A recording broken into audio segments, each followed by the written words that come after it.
Proveniente de un cochero y una mujer de origen humilde que se había criado en el campo y que apenas si sabía leer y escribir, nació en 1862 en Inglaterra Joseph Carey Merrick, quien con tan solo un año y medio de nacido comenzó a presentar los primeros síntomas de una extraña enfermedad, pero no sería hasta los 4 años cuando empezaran a formársele grandes bultos en su cráneo y a deformarse sus extremidades. Su dificultad empezaba a aumentar y no podía jugar con los niños del colegio, quienes comenzaron a hacerlo a un lado.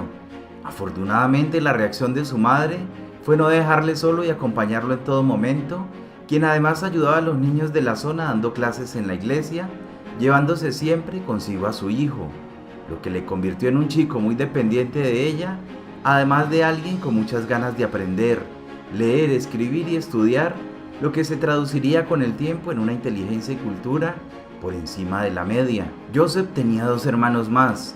Uno de ellos murió a los 4 años de escarlatina y otra hermana vivió hasta los 24 años.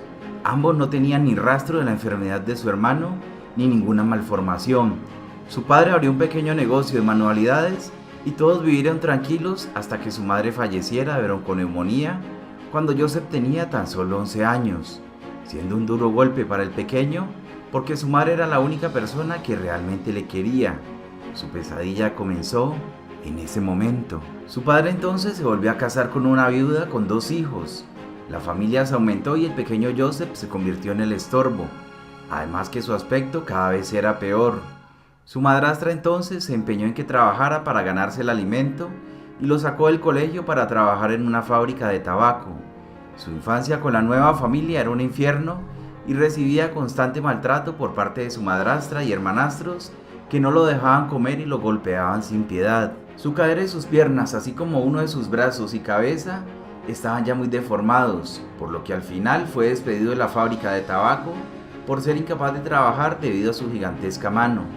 Su padre entonces le compró un carrito de vendedor ambulante para que vendiera la mercancía del negocio por las calles de Londres, pero para empeorar las cosas, en uno de sus labios había crecido ya un enorme tumor con forma de trompa que asustaba a la gente y le impedía hablar con normalidad y por lo tanto no vendía nada, llegando a casa sin dinero y recibiendo una buena paliza. Muchas veces tenía que darles el dinero de su almuerzo para evitar problemas y en muchas ocasiones llegó a escaparse, pero regresaba porque su padre salía a buscarle, prometiéndole que le trataría mejor, aunque la promesa nunca se cumplía.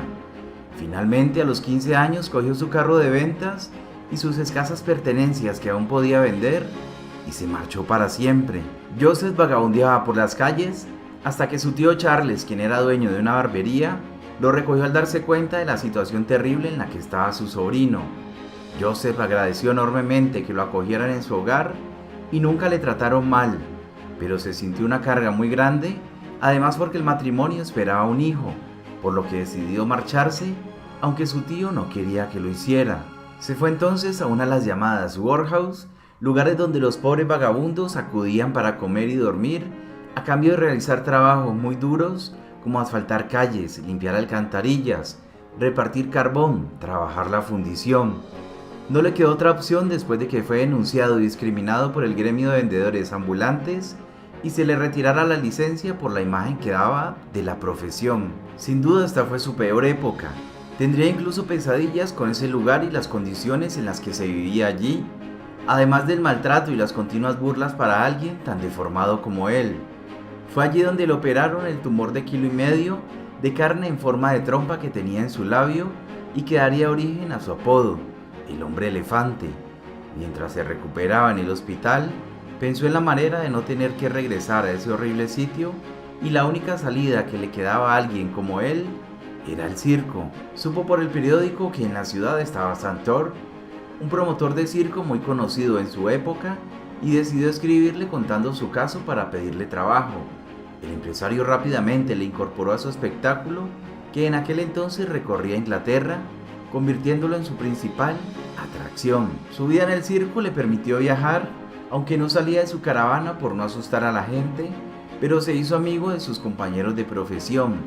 En una de sus giras llegando a Londres, conoció al Dr. Treps, recomendado por unos estudiantes que sabían lo mucho que le fascinaban las deformidades. El Dr. Treps se quedó impresionado con el caso y le dio a Joseph una tarjeta que le permitiría acudir al hospital sin cita previa y sin que le preguntasen nada en la recepción. Joseph, o el hombre elefante como ya era conocido, se presentó allí un día envuelto en una capa y un trapo en la cara, solo con 2 agujeros en los ojos cosidos a una gorra, dándole un aspecto totalmente fantasmagórico. La tarjeta que le había dado el doctor fue su pase para que lo recibieran. Treves lo analizó y documentó su caso, mostrándole a la comunidad científica que nunca hasta entonces había visto nada igual. Y esta es la manera en la que él mismo describía su propio aspecto en sus escritos. Mi cráneo tiene una circunferencia de 91 centímetros con una protuberancia carnosa en la parte posterior del tamaño de una taza de café. La otra parte es, por describirla de alguna manera, una colección de colinas y valles como si la hubiesen amasado, mientras que mi rostro es una visión que ninguna persona podría imaginar. Mi mano derecha tiene casi el tamaño y la forma de la pata delantera de un elefante, midiendo más de 30 centímetros de circunferencia en la muñeca y 12 centímetros en cualquiera de mis dedos. Mi otro brazo con su mano no es más grande que los de una niña de 10 años de edad, aunque bien proporcionados. Mis piernas y pies, al igual que mi cuerpo, están cubiertos por una piel gruesa y con aspecto de masilla, muy parecida a la de un elefante y casi del mismo color.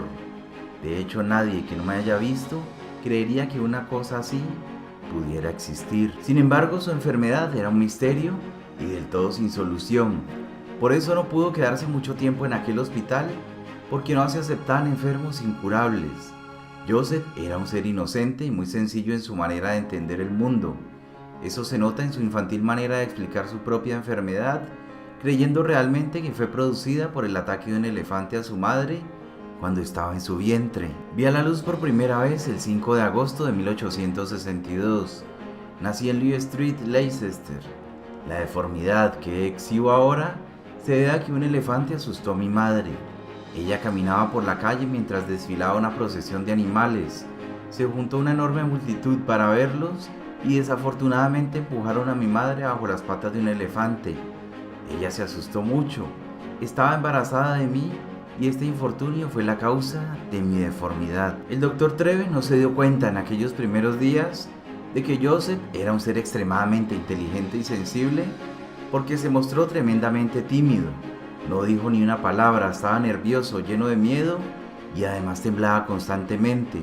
Es por eso que el doctor pensó que tenía un retraso mental y de esta manera se despidió de él y este regresó a la feria. En 1885 las autoridades de Londres cerraron la feria donde trabajaba Joseph por considerarla inmoral e indecente, porque las leyes contra la exposición de personas con deformidades empezaban a ser cada vez más duras. Norman, el dueño del espectáculo, cede el contrato entonces sobre el hombre elefante a un empresario italiano llamado Ferrari, que lo llevaría de gira por Europa, dado que no podían seguir trabajando en Inglaterra. Pero al llegar a Europa se encontraron con que las leyes eran mucho más restrictivas que en Inglaterra y no les daba apenas tiempo a abrir cuando ya les cerraban.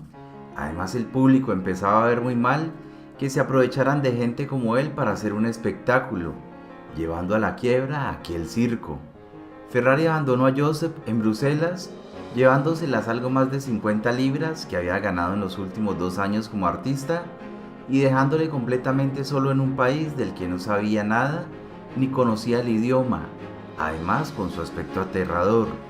De alguna manera consiguió empeñar algunas de sus pertenencias y comprar un billete para regresar a Londres. Le costó mucho trabajo ser admitido en un barco, hasta que una compañía accedió finalmente, siempre y cuando no se mezclara con nadie y permaneciera escondido en el trayecto, lo que le implicó que pasara unas 10 horas en una cubierta a la intemperie, cosa que le trajo una fuerte bronquitis.